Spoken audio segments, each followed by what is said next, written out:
Thank you very much. So this is a joint work, as Herman has just said, with Alex Mojo, who unfortunately left us, and a former student of mine, Nicolas Surikas, who also spent a year at the EUY. So in that sense, he's also a product of the EUY. So that's a full EUY paper. And it's on geography. When I mean geography, I mean location choice. Okay. Human capital. When I talk about human capital, I mean education. And upward mobility. And when I talk about upward mobility, I mean upward mobility in educational outcomes in developing countries. And so we look at low and medium income countries. Okay. And it's well known that developing countries are characterized by high inequality and low social mobility. And that within countries you observe basically the same, that unequal regions within a country also exhibit low mobility. And usually we think about this as a trade-off between equity and efficiency. So equality of opportunities leads to upward mobility. But maybe there's some policy that increases equity might come at efficiency losses, but that may not be the case. Because if a more equal society reduces the misallocation of skills, then it could be that you achieve, so you kill two birds with one stone, you achieve two goals, you make a society more equitable, and you increase efficiency. Okay? So, and that's a little bit the theme of what we are after in this paper. And actually, let me just tell you, because I visited over the weekend, I visited my daughter in Berlin, and she asked me, what are you going to talk about? And I said, well, we have this paper, we talk about barriers to mobility, and if people can't move, they are worse off. And then she looked at me, and in her eyes I could see, and that's why you are an economics professor, for that statement. Okay? But what we do is a little bit deeper, because we go exactly after that, about this joint movement in the two variables. So what we ask is, and this is the first item here is summarizing everything we do in one sentence, and that's, so let me dissect it. First of all, we are going to focus on within countries. I'm going to show you an analysis that goes across countries, and then I say, well, a lot of the dispersion that we see, a third, is within countries, so let's look at within countries. And we ask if reducing the costs to geographic mobility, so the cost of moving from one region to another region within a country, if that increases upward intergenerational mobility and aggregate output. Okay? So if, and I will try to convince you empirically, we see this relationship between the Great Gatsby curve, right? This relationship between if there's higher upward mobility, you have lower inequality.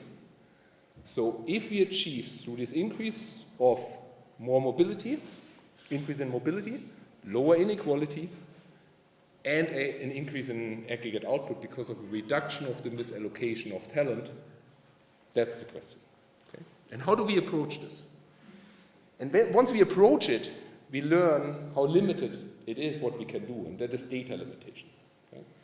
So we look at across the developing countries spectrum in the world, and we collect the IPOMS data, household data, and link children to the parents. And then we measure, and in these data we neither have income nor occupation, we have education. So we measure upward intergenerational mobility in terms of educational achievement. Okay?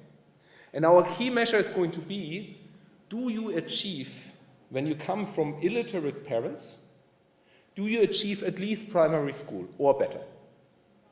So that's what our key measure is. We can, in the paper we have a lot of other measures, but that's going to be our key measure. And then we relate this upward mobility also to inequality, and when we measure inequality, we look at the dispersion in years of schooling. Okay? So here we go to a different measure. And what we are going to document is there's a lot of heterogeneity in this, and a lot of heterogeneity in the upward social mobility, upward intergenerational mobility. 1/3 is within the country. What we are also documenting is that there's a causality. Families that are moving to locations that exhibit a higher intergenerational mobility, that is going to be also of a positive causal impact for their children, increasing their upward chances. Once we have established these empirics, and I'm going to show you a little bit more, of course, then we are going to think about how can we understand the relationships that we observe in the data between the education of parents, their choices, and the education of children through the lens of a model. And we are going to develop a model with two overlapping generations where parents make mainly location decisions. Do I move to a different location or not? And if I move, then I give to my children a different educational input that is going to change the human capital formation through education. And this is going to lead, the aggregate human capital in a region is going to lead to output. And then we can measure this link between output on the one hand side, efficiency, and more social mobility through education on the other hand side. Okay. And then we want to understand, once we have understood this, is what would happen if barriers to movement would reduce. And that's the more I go on in these slides, or in this talk, the more preliminary it's going to become. Okay, so as many speakers have said here, this is still work in progress, the modeling part.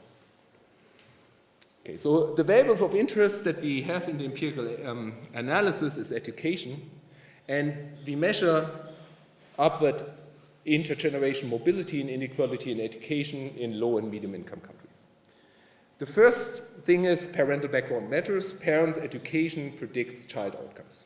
The second one is, if we look at the dispersion of upward intergenerational mobility, 1/3 is within country. Okay? 2/3 is across countries, 1/3 is within country. So it's a large chunk that we look at, that we zoom in.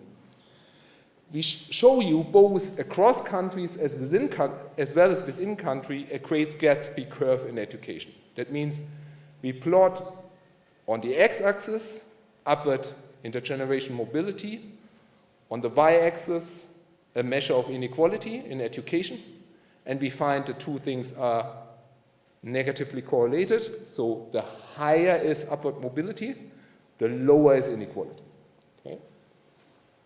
We also document that the larger is the average education, either in a country or across regions in a country. Okay, let me just stay within the country. The larger is the average education in a region, in a country, the higher is social mobility. Okay? So the average education also improves social mobility outcomes. And the last point that we document is a causality, in the sense that if people move from one region to another one, then their children benefit from a better educational system. So the educational system really has a causal input. Right? It's not that the smarter children just move. So we disentangle selection from actual causal effects, okay, of a region on the educational outcomes. Then the theory is, what prevents families from moving to regions with better opportunities? And that's what I told my daughter about. Right? It's not very deep yet. So we want to, first of all, build a model that replicates empirical facts that I'm going to show you, identify the barriers to location choice, to migration within a region, and ask how much do we lose from these barriers in terms of output and equality, and what could policy interventions do. So that's the purpose. And there we want to go within the model then into counterfactual exercises to understand what would happen if we reduce barriers to movement. This would be housing policies, for example, or improve human capital misallocation. That could be schooling policies. How would we affect the outcomes in that model? Okay, and that's still work in progress. So what I'm going to do is talk a little bit about the data, show you the results of the empirical analysis, and then show you the quantitative model. So we take the IPUMS data. We have 12,000 discretes in 74 countries. They come from 330 country-year surveys, and the variables that we observe is education, occupation, age, gender, residence, birth, and migration. I'm not going to talk about heterogeneity in residence, and I'm not going to talk about heterogeneity in family compositions here in this talk. These types of heterogeneity don't matter that much for our outcomes. Okay, so we have that in the paper. We have a severe limitation, and the limitation is that we cannot track children when they have moved out. And that leads us out of the parental household. Okay? The parental household it could also be in close relatives. Okay? We know that in low and medium middle income countries, many parents die early, so then the children live with close relatives. Okay? So that is our problem. That leads us to two decisions. One is we only look at males, because women move out earlier, at younger ages, when they get married. And the second one is we only look at up to age 22. Okay, up to age 22. And that implies that when I talk about completion of education, I look at secondary education completed, because tertiary education is, first of all, very unlikely, and second, we don't really observe it. Yeah. So that leaves us with 26 million male children living with parents or close relatives. Okay. In a parallel project, we use the LSMS data, where we would also have income and occupation, but it's for a smaller set of countries within Africa. Okay. And here we take this broader picture across the entire spectrum of countries. Now, the battery has died. That's why nobody used it, I guess. Okay, so first view, snapshot of the data here. I show you basically transition matrices for children born in the 80s. And what is on the x-axis is the fraction by parental attainment. So basically going from left to right. This would be less than primary education. So given that this is a big chunk, just in Africa, many people are illiterate, right? Then you have primary completed and secondary completed. So these are the broad education categories we look at. And what you see is that the areas along the diagonal, so the green one here, then the orange one here, and the blue one up there, they are the largest areas. So there's a lot of persistence in the educational attainment that I as a child get, conditional on the educational attainment that my parent has. Okay? So first of all, low educated countries, and second, a lot of intergenerational persistence. That's the takeaway here. Now, when we think about measuring upward intergenerational mobility, and in the paper we have all three measures, we can think of three measures. Okay? And what I'm going to zoom in here in the presentation is the marginal measure 2. So here, this is very closely related to escaping from a poverty trap. So this means conditional on your parents being uneducated, so less than primary, illiterate parents. What is the percent of children of uneducated parents that achieve at least primary education? That's the key measure we are going to look at. Okay? Other measures we have in the paper is the rank-rank correlation, so the percent of children of uneducated parents completing secondary plus. So that would be going up a lot in the spectrum. And the other marginal measure would be percent of children achieving a higher level of education than the parents. Okay? But we zoom in on the third here for this presentation. Okay. So now this is a map for the 3 continents that we look at as the percent of children of uneducated parents that have at least primary education. Okay? And you see here there is a lot of dispersion across countries within these continents. The yellow areas there is very low upward mobility, and the darker areas there's a lot of upward mobility. Okay? So these are for example, Chile is more advanced, so better education system, so children become more literate than the parents were. If we zoom in within a country, here is Brazil, Vietnam, and Ghana, then we also observe a lot of dispersion. And what is interesting here, and I'm going to come back to that once we go to the model. Okay? So our dream is ultimately to have a model with many different locations within a country, We are now in a step approaching that dream in having 3 regions within a country, and then we're going to make the model more complex. The 3 regions could be, in Brazil, the coastal area, and then you have something which is the rural area, the yellow ones, and something in between, which we call fringe area. Okay? Then you would have 3 ones. Or here in Ghana, you see a north-south, a south-north gradient or north-south gradient. Okay? So that would also be then going from the north to the south. So cluster different locations. Just to clarify, are the black regions or lack of data? No, the black regions are those with very high, it's hard to read the legends. No, these are the regions with very high mobility. Okay? Good. Now, one thing we do is now we decompose the overall upward intergenerational mobility dispersion into between and within country effects. Right? So we have n parent-son pairs in total, indexed by I. We have L locations in total, and we have C other different countries. We can define what is the average intergenerational mobility across all locations, so that's the first expression up there. And then we can ask, what is the average within a location in a country? That's the U bar LC. Right? Then we can ask ourselves, this is the deviation of the average in a location in a country from the total average. That's the total variance. That's the between location dispersion of UIM.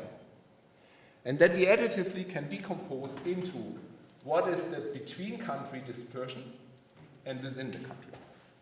Okay? So this is the variance or the deviation of the average in a location in a given country from the country average. That's, from that decomposition, when we bring this to the data, we have such beautiful colors on the slides, which you don't see here. Okay. Basically, the upshot is, if you look at what is written in bold here, a third across all countries and all years, a third of the total variance in the upward intergenerational mobility is within the country. Okay? So, from a policy perspective, if we tackle problems within countries, we would achieve a lot. Okay? So that's why we focus on this, and it's also relatively stable. Here it's across time periods. Well, in the 70s it's lower. Okay, it's relatively stable, and it's also relatively stable across the different regions, about 1/3. Okay, so now the next step we do is we ask ourselves, how does, and I said in the introduction I flipped the x and y axis, but it doesn't really matter. How does mobility relate to inequality? So that would be the Great Gatsby curve. So on the x-axis, what you see here is the Gini coefficient of the years of schooling. And on the y-axis, you see our upward intergenerational mobility measure, hence the fraction of children that achieve primary plus, conditional on illiterate parents. And you see a negative correlation, so that means higher inequality goes in hand with lower social mobility. On this graph, we relate the average years of schooling to the upward intergenerational mobility, and you see a positive association. So the higher average education in a location, the higher is the social mobility. This is across countries. Now we zoom in again into within countries, and here I give you only Malawi as an example, but the same patterns emerge in many, many different countries that we have. We basically see the same. So a Great Gatsby curve in education, negative correlation between the Gini coefficient of education and our UIM measure, and a positive correlation between the average education and the UIM measure. So this is going to be important when we go into the model, because we want to relate educational input not only to what the parents do, but also what the average education is, and that goes back to the peer effects, basically. Right? But then also the dispersion of education, this is going to play a role in our model. Now, when we think about locational choices of moving from one location to another location in order to obtain a better educational attainment, the question is, does a location exert a positive causal effect on the education? Or is this just the smarter children, the parents with smarter children moving to a location with better infrastructure? Okay? So is it selection, or is there a causal effect of education? And so we aim at separating the regional causal effects from selection. And what we do is we look at people that migrate, parents that migrated with their children. Okay, so this is now the sample that we zoom in.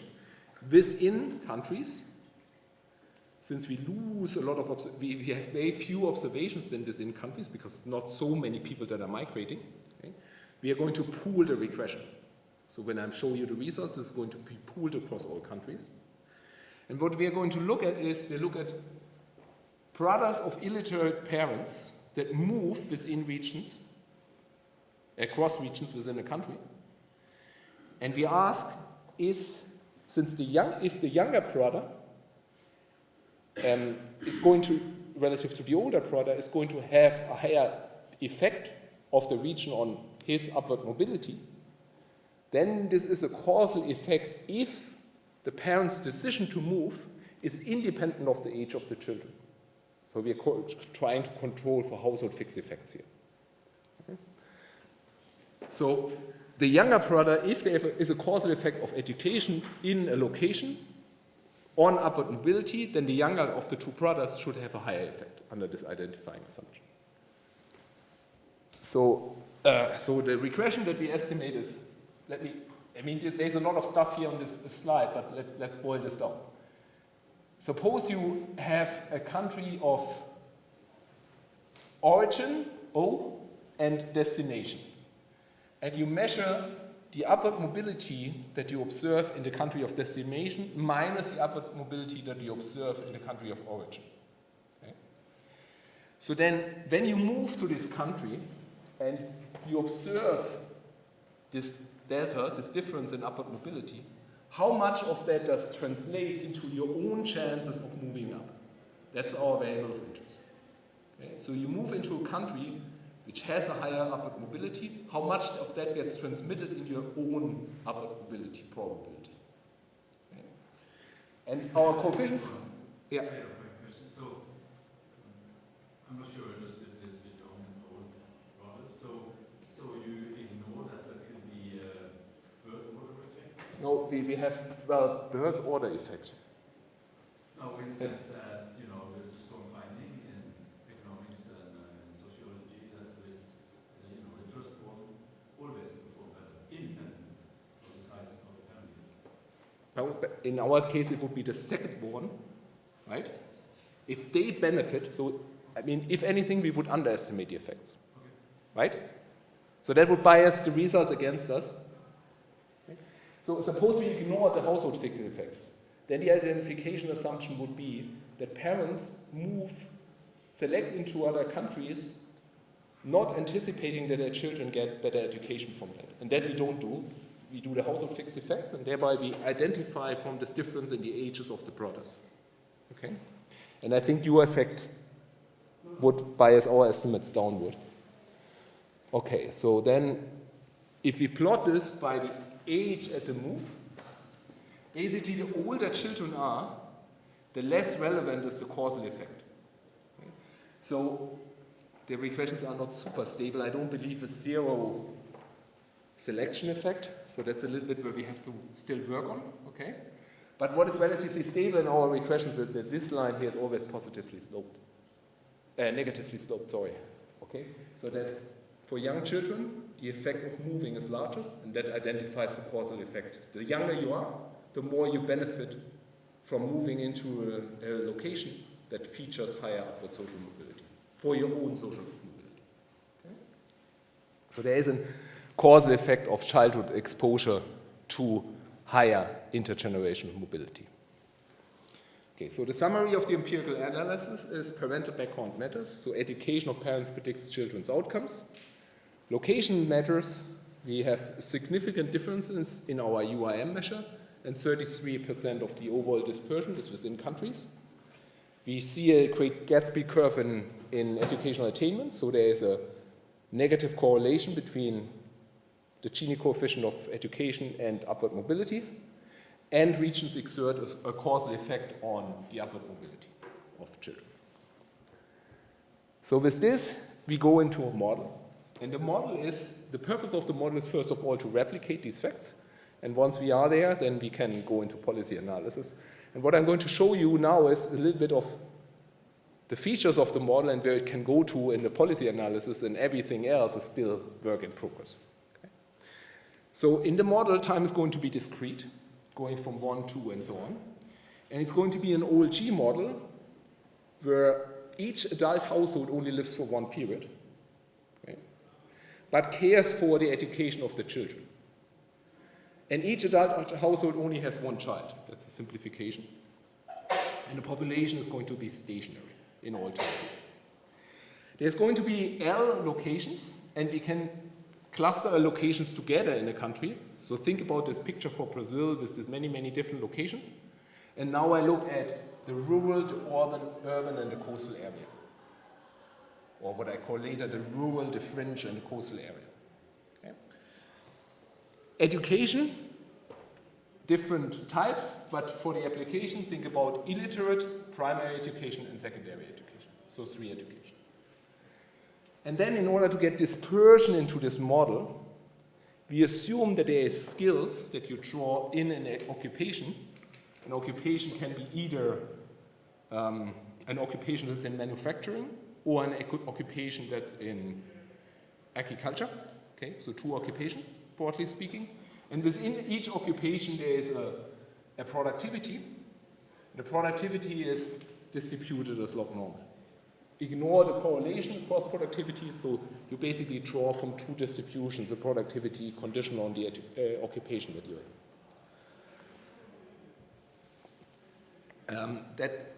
in. In order to identify, and that's an important object, the population that is living in one location, I sum across the education groups, I integrate out the productivity, and this gives me the fraction of the population, the total population, that is living in a location. And the larger this fraction is, and this comes in the next equation, the larger this fraction is, the more dense is the location, and the higher are the housing costs. Okay? So this is one aspect in the model where later we can think about policy intervention. Plausible, if there's more congestion, then housing prices go up. These are parameterized here, and we can think about these parameters potentially being affected by policy. The adult consumption, so the adults make 2 decisions, how much to consume themselves and which location to choose. Okay? And you can think about a trade-off here that if I choose a better location, I might incur higher housing costs, so that eats into my consumption, right? But it's good for my children because it gives them better education.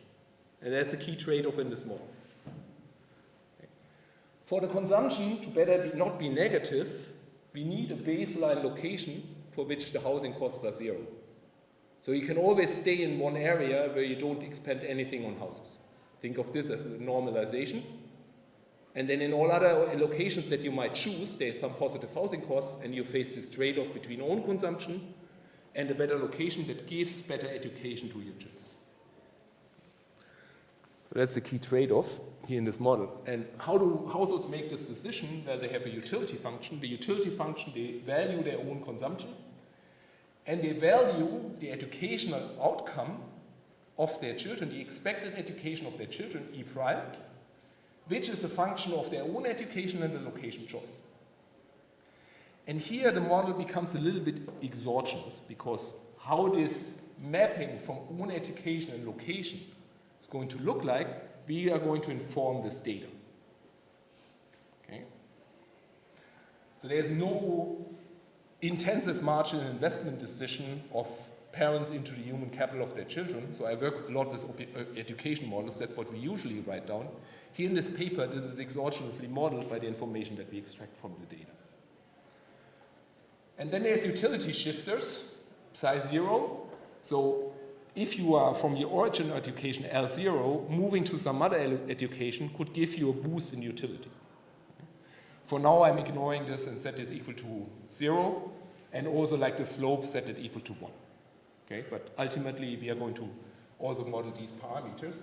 Importantly, there's also a shock here. For those that work with discrete choice models from the 70s, at some point, macroeconomists discovered that literature 25 years later and thought, or 30 years later, and thought, well, that's kind of cool. We can use these tricks as well. Okay, so there's going to be a shock here. And the shock, you can think about capturing moving costs. That's a little bit reduced form, but what that basically means that for those of you who are familiar with these models, if this parameter, the kappa goes to infinity, the costs go to 0, okay? And then this discrete choice model becomes a 0-1 decision. If I have higher utility in region L relative to region L0, I'm going to move. But if the costs are bounded away from 0, then it's not so clear if I'm going to move. This is going to be a probability. And the higher the costs are, the more this is a 50-50 decision, if I'm moving or not. Okay? Now I'm explaining this with 2 locations, and in this general as too many locations. So this is going to be, the moving probability is going to be a multinomial logit that depends in closed form, given the Gumbel assumption, in closed form on the parameters of the model and the moving costs. Now, in this environment, I can define average education in a location and the distribution of education in a location. And this is going to be what enters into the expected utility formulation, the expected utility of the children E prime conditional on E and L, okay, is going to be the sum over probabilities. And these probabilities are here. The probability of me as a child getting an education E prime, conditional on my parents having an education EJ, and conditional on the average education in a region. Remember the curves that I showed you, that social mobility increases in average education. That's why we have this element here in the model, because we want to evaluate if our model gives us this positive gradient. And I also showed you that it depends, there's a negative correlation between the dispersion of education and social mobility. That's why the dispersion enters here. Okay? So we estimate these parameters in the data and then hold them constant in the model. And this gives the probability of children moving upwards in the educational attainment. Conditional on parental education, average education, and the dispersion of education. Okay? So these are the 3 data facts that I showed you that are in the model, or how we modeled them. Okay. Last, we can aggregate in order to get human capital in each location and occupation. Importantly here, the occupational choice for now is super simple in this model. If you have higher wages in one education given your productivity than in the other one, then you switch to that occupation. We can generalize that and make it more interesting, but for now we do this. Okay, so then this gives us human capital, so the efficient labor in an education, in an occupation, and then we can aggregate up. So what we are interested in is how much is aggregate output in a location being produced, with some productivity parameter, some elasticity of substitution specification between occupations, output produced in an occupation. Output produced in an occupation is a function of human capital and a fixed factor, land, in that location that's used by that occupation. So then we have a notion of how the accumulated human capital translates into output. The accumulated human capital itself is a function of the education. The education could be affected by the inequality and the social mobility in this model. And through this, we have this element in the model that aggregate efficiency, inequality, and social mobility are related. Okay? So that's the key takeaway from this. Now, how does the model look like in terms of equilibrium and solution? So, you have 7 minutes. 7 minutes? 7 minutes left or 7 minutes over time? Oh, you have 7 minutes. Then I'm totally fine. Okay. So I give you prices, I give you wages, and I give you the housing costs. Okay. Given this, and some initial distribution. Okay. Given this, I can ask households, given the prices, choose the locations and choose your own consumption. And that maximize utility, and from this I get aggregate this up, get efficiency units of labor, I get the probabilities of the children obtaining some education, okay? And aggregating this up, I can ask what is the wages that firms are going to pay. And here then I have the first equilibrium, I have to find wages such that the wages that I plug into that system are consistent with the firm's decisions and the household decisions. Okay, so that's an equilibrium concept. But once I have these educational decisions, I can also infer what is the distribution of education in the next period, because that's what the children get. Okay? And so then I can iterate this model forward. It's basically one part is a distribution, how the distribution across education iterates forward given the inputs of the parents. And the other one is an equilibrium construction in each period. I have to close the labor market and the housing market. Okay? So it's a relatively simple structure of a model given the one period lived life. It's a static problem in one period on the housing market and the labor market. Given I have the solution to this static problem, I know how to update the distribution. That gives me the education distribution in the next period. Since this period's children are next period's adult, this next period education distribution gives me what the parents in the next period are going to do to their children and so on. Okay?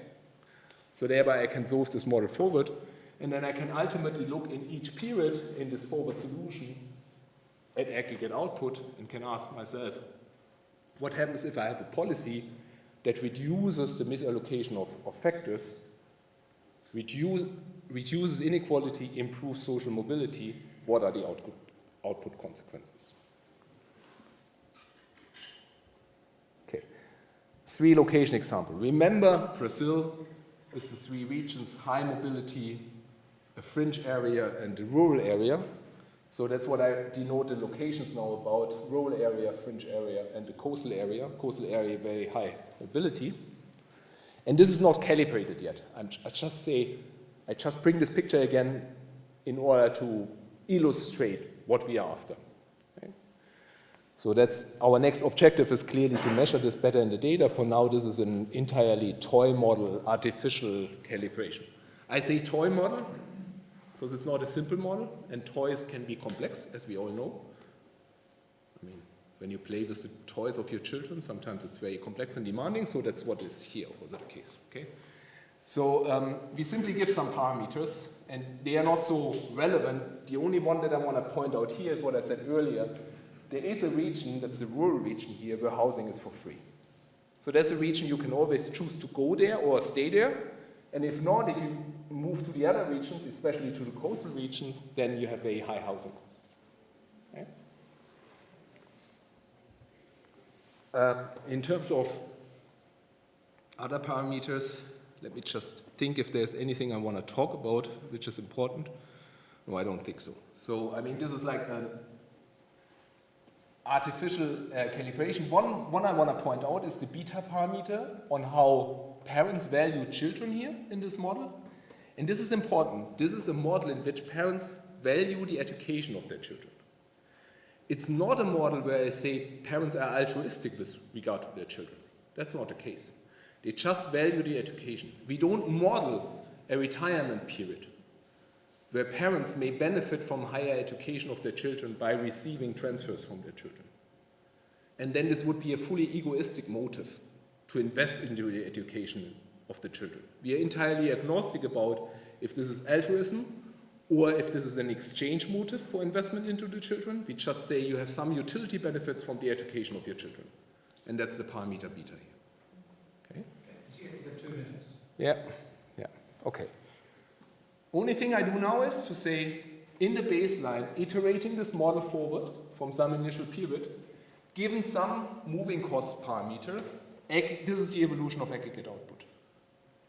And now what I said is, suppose I have a policy which reduces the moving costs, so increasing kappa. Okay? What this is going to do in this model, it's going to increase aggregate output, and given that the moving costs are reduced, and unfortunately my co-author didn't send me these slides, mobility goes up and inequality goes down, and we have this general picture here on the board that a policy increases output, reduces inequality, and increases upward social mobility. Okay? Since I only have 2 minutes, one other experiment that we did is ask what happens if there is no effect of inequality, okay, on education, which in our model turns to reduce the upward social mobility, and if there is inequality, upward social mobility goes down. If I reduce that effect or shut it to 0, so there's no negative effect of inequality and upward social mobility, output is going to be higher. Okay? So another element in the model that speaks to policy, if we have a policy that reduces inequality, it will lead in this environment to aggregate efficiency gains. So no efficiency redistribution trade-off. So conclusion, empirical findings, I showed you that parental education matters. 33% of the total dispersion of upward intergenerational mobility is within countries. I showed you Great Gatsby curve of educational attainment, and that regions exhibit a causal effect on UIM. And finally, the 2 generations model that we develop in order to speak to these data effects has an explicit notion of mobility costs, and that's the scope for policy intervention in order to achieve the goal of increasing aggregate output and at the same time reducing inequality and increasing social mobility. Thank you very much.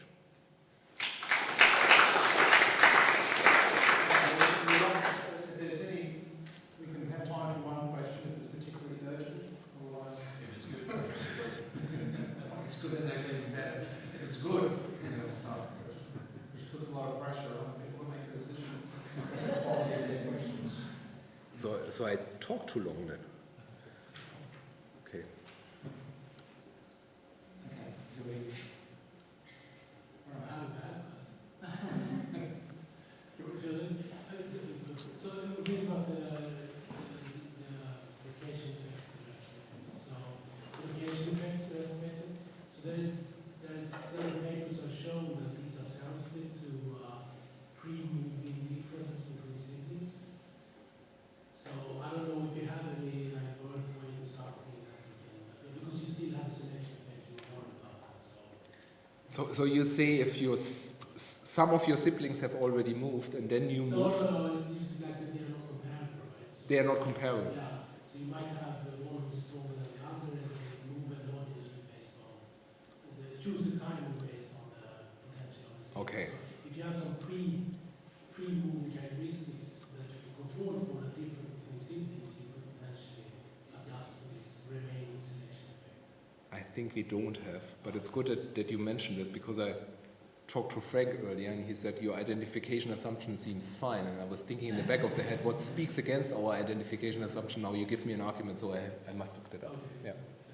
No, I mean this is a project which I must say, I mean we have a lot of data, but at the same time we are very limited in terms of the data that we have. Okay, and then we try to get as much as possible out of that, but it's also a project that for me also raises more questions. And I always like these type of projects, but that's what we have to live with in that